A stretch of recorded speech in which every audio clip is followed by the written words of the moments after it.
Point 1. Israel provides no evidence that there are human shields.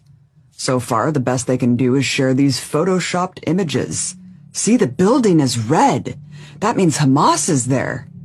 You know, for all of Israel's sophisticated surveillance technology with eyes over every single inch of Gaza, you'd think that they'd be able to produce more than cartoons and doctored graphics.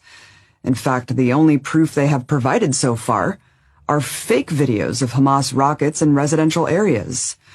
On May 15th, the IDF published a video of an Israeli training operation using a Hamas decoy, but claimed it was an actual Hamas missile launcher near civilians.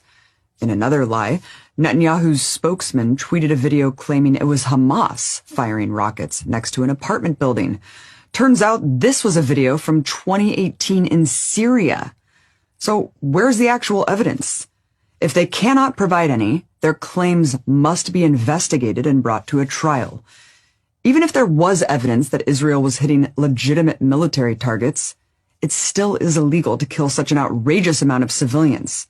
And you can't legally blow up a hospital, even if there are militants nearby.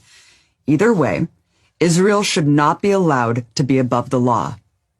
Point 2. We shouldn't take Israel's claims of human shields at face value, because they have an extensive history of lying about it. I think the most irrefutable example are their killings at Gaza's Great March of Return, which we documented in our film, Gaza Fights for Freedom. At this Great March, Israeli snipers directly targeted and killed 183 unarmed demonstrators, including 35 innocent children at these protests, journalists marked press, medics performing medical aid, a man in a wheelchair, and so many more. But Israel said they were all human shields, so it was all legitimate. Here's where they really exposed themselves. According to international law, human shield applies to civilians as collateral damage when you're targeting military forces in combat. But at the Great March protests, there were no militants, nobody shooting at Israelis, nobody with weapons, no targets remotely connected to military operations. So if all of those children, medics, journalists, and disabled people were human shields, who were they shielding? Even when they killed celebrated female medic Razan al-Najjar, they released a propaganda video saying she was a human shield. But shielding what? Under no circumstances would killing that many civilians at an unarmed protest, with the defense that they were human shields for non-existent military targets, hold up for a second in a war crimes tribunal. Today, Israel relies on the fog of war to make this claim seem possible. But just 2 years ago, Israel showed an irrefutable pattern of lying about human shields, and now they have zero credibility. Point 3. According to Israel's own definition of human shield, every man, woman, and child in Gaza is a human shield. They claim that anyone in the vicinity of not only Hamas missile sites, but Hamas offices, Hamas individuals, is a human shield. This includes Hamas members who are sleeping at home with their families and the surrounding houses. This includes anyone within a mile of any Hamas institution, which is literally all of the 2 million people who live there. Look, Hamas is the government of Gaza. Therefore, any civilian infrastructure is considered Hamas infrastructure, everything from transportation to healthcare. So anyone in the vicinity of those things or people can be killed with impunity.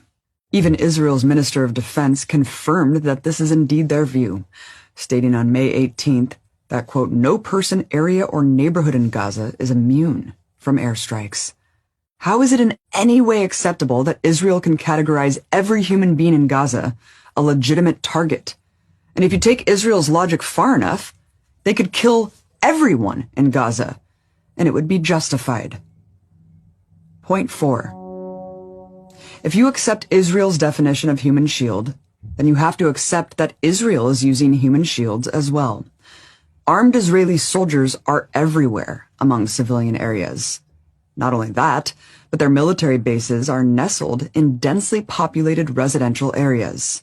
For example, the Israeli Defense Forces' main headquarters is smack dab in the middle of a residential sector of Tel Aviv and a major shopping center. Does anyone accuse Israel of using human shields? In another example, the Israeli army broadcasts from a residential apartment tower with antennas on the roof. If Hamas leveled that building, does anyone doubt it would be deemed a war crime? What we have here is a double standard. Israel wants the human shield defense for them to be any civilian they kill. But for any civilian killed by Hamas, it's a war crime. You know, the purpose of international laws of war is to create a standard that's applied to all sides equally. But Israel and the United States have a different view, that the rules only apply to their enemies. Point 5. If everyone in Gaza is a legitimate human shield, that's only because of Israel's own design. This is a situation of Israel's own making. Israel drew the borders, and Israel refuses to let anyone leave. To leave Gaza, you must get approval from the Israeli government, and the government will almost always say no. So what are people supposed to do who want to remove themselves from the carnage?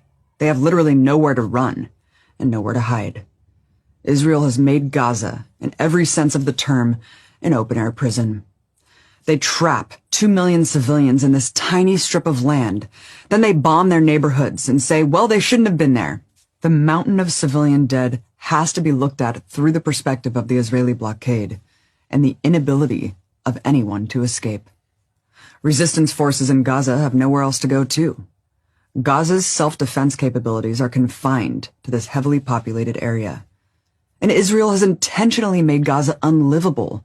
The only way Gaza is able to exert pressure on Israel is by firing rockets. If they peacefully protest their conditions, they're massacred just the same. If they do nothing, Israel continues to blockade them, erode their living conditions, while ethnically cleansing the rest of their land. Israel has made it so the only leverage Gaza has to get any change is using the one weapon it has. Besides, Gaza has the right to self-defense under international law, and contrary to what Israel claims, the current round of fighting was started by Israel, not Hamas, when they deployed criminal violence against Al-Aqsa and Sheikh Jarrah. And right at the outset, on May 12th, Hamas offered a ceasefire to Israel. Israel rejected it because they wanted to keep going, despite their rhetoric of only wanting the rockets to stop. So if Israel's going to keep bombing, Gaza has no choice but to fight back. And that in turn becomes the excuse for Israel massacring so-called human shields. It's far from the first time this term has been used to state-sponsored mass slaughter. Human shield propaganda has been long applied by the empire to dehumanize the enemy in nearly every major world conflict or war, from its atrocities in Korea to Iraq. And it always serves the same purpose: to dehumanize entire populations, giving the perpetrators a free pass to act with total disregard for civilian life. What the Israeli government is trying to do is cover up what their military is actually doing, which is indiscriminate bombing. That seems glaringly apparent, and international law is very clear about indiscriminate attacks being a war crime, strictly prohibited in any situation. To sum it all up, it is completely outrageous to let Israel make this blanket claim to absolve itself of any wrongdoing. All of those lives taken had value. They all had families. They all had futures they were robbed of. It's not fair, and it's not right to be able to wash away their deaths with such an audacious lie. This is an unconscionable situation. What everyone should agree on is that if an army, especially a colonizing power attacking a population it occupies and completely controls, is going to kill such an outrageous number of civilians, they shouldn't be their own judge and jury. This is what war crimes tribunals are for, and that is exactly what Israel needs to face.